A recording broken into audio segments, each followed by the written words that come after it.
thought the first period, I didn't think we were very good at all, to be honest. I thought we were slow getting the pucks. I thought they put the pressure on us. We took a few bad penalties because we were being slow and we were moving our feet. I think we were supporting the puck and we were breaking it out very well. So there's a lot of things that I wasn't very happy with in the first period. I thought it was one of our worst periods that we've played this year. But give RPI credit, they came out and put the pressure on us and they were moving and causing us difficulty. The second and third, I would say the opposite. I thought it was two of our better periods we've played all year long.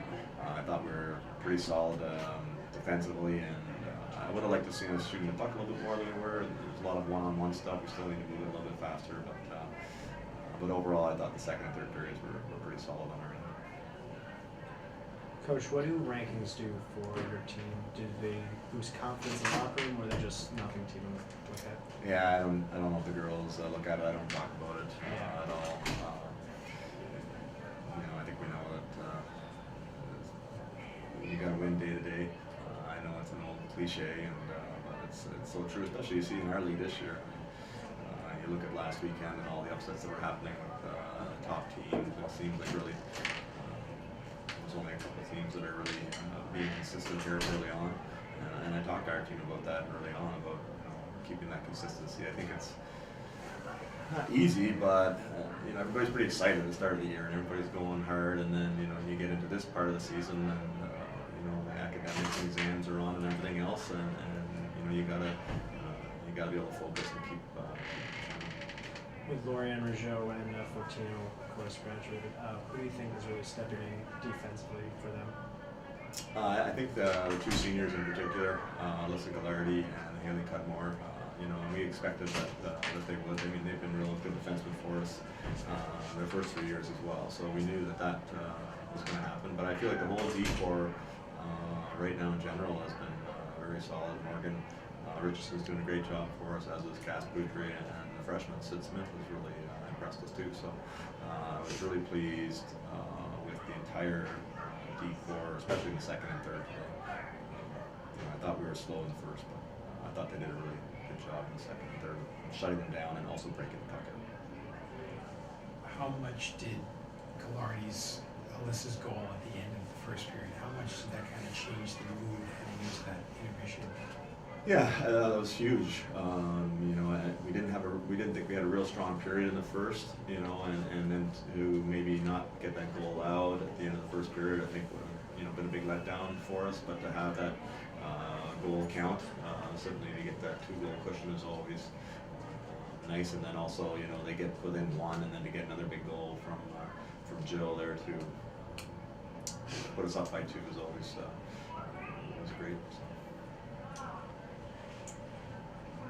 And then, what's the mood of the team right now heading into Union, or heading into a game tomorrow against Union, a chance to come away with another 4-point weekend?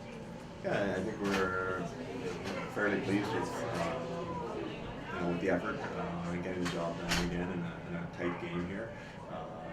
We know that with our team that we need everybody to play big red hockey every night, and when we don't, we see the trouble that we get into. And we talked about a little bit earlier, it's that consistency and having that consistency, and that's what we're looking for against another tough opponent in Union this year that's upset a lot of teams, including Dartmouth last weekend. So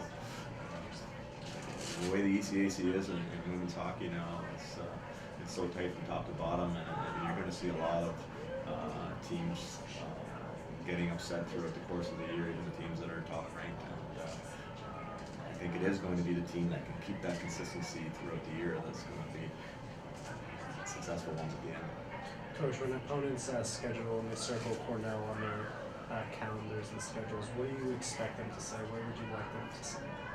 Well, I'm sure, after the success we've had over the last few years, that we've got a target on our back, and that teams are going to bring their best when they play Cornell. And that's natural in any league when a team has won championships. That teams are going to be geared up to play those teams, and they know that if they upset a ranked team like us and some of the other ECAC teams. You know, if you upset a team that's ahead of you, that's certainly huge for you in the rankings, and so it's an extra incentive for any team to beat a team that's ranked ahead. Has the play been more physical, you think, this year versus past years? Yeah, I would say actually I think it has. You know, it's hard to say here early on, but I feel like they have been letting more physical play go, which personally I'm okay with. You know, if you know that's the way they're going to call it, then that's fine. I'm not. I'm actually. Going too far with this, but I actually think that they should have body contact in girls hockey.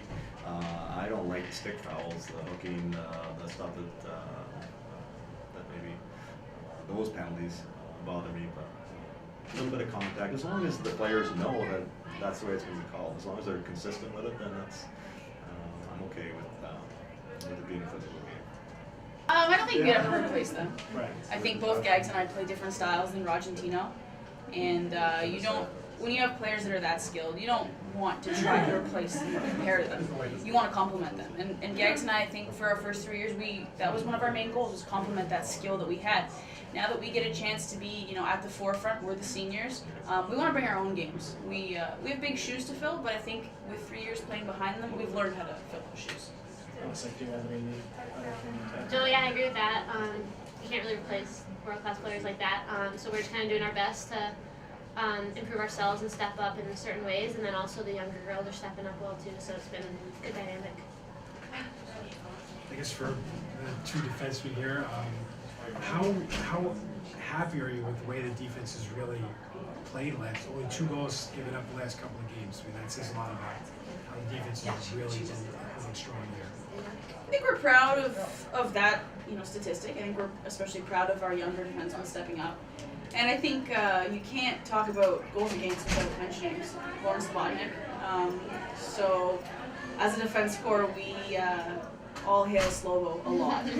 We really appreciate what she does for us. So, we just want to keep it tight defensively moving forward and build off these, one goal against games for sure.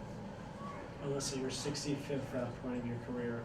Do you want to talk about it, or if you even knew about that? But, Yeah, I guess there wasn't much time on the clock left, so I was like, even if it gets blocked, they don't have much time to do anything, so I just kind of threw it to the net and Bunce tipped it in. And it was a good momentum builder going into the second, I guess. Well, how did that change the game? I think so. Well, we didn't have a good first period. I think that was pretty obvious to even someone that's not very familiar with hockey. So even though we finished the first period up 2 goals, we weren't happy with that at all. And I think we really stepped up our game in the second and third. So yeah, I mean, I guess it changed it because they got a goal too. So it kept that lead, but I think we knew we weren't happy with our play, and so we had to step up. But I think that goal did help. Well, Hanna, and tell us how things kind of unfolded in the last few seconds there of that first period. Well, the puck was kind of stuck on the glass, and I heard Gags calling to get it down, so I just shot it back to her, and then she got a nice puck through and hit off something and went in, so just a lucky bounce, I guess, but it counts, a goal's a goal. And then Jill just had a couple of goals tonight, but really a byproduct of the way that line has been working together so far. Yeah, absolutely. I mean, obviously we've been clicking, but hockey's hockey, and there's going to be switches around. You never know who you're going to get thrown out there with. Fortunately, our line's been clicking, and the rest of the other lines have been clicking too. So definitely something that we're going to continue to build off. It's obviously not the best that we've been doing, clearly based on that first period too. But obviously we're sharing the puck around, and it's moving in, it's going in the net. So that's all that matters really, and hopefully we'll keep it going. Well, you talk about the first period. The coach actually did mention that he thought the second and third periods were about the best that he's seen out of the defense here so far this season. Yeah, I think everyone top to bottom stepped up. The forwards in our D zone were a lot stronger in pucks. The Ds were getting back the pucks faster, and so I think once the defense unit steps up, then the forwards step up, and vice versa, and we worked well together down there in the second and third, and we want to look to do that for full 60 minutes now. Going back to Haley and Alyssa, how are you guys implementing, you being the senior defensive leaders on the team, how are you implementing what Rougeau and Fortino kind of taught you guys when you they taught us, the biggest thing they taught us was professionalism and intensity. They're two really strong competitors, always striving to be their best. And so if we can take something from them and pass it on to the younger players, it's that. It's that every game counts, it's that every shift counts, and you have to be professional and you have to be intense.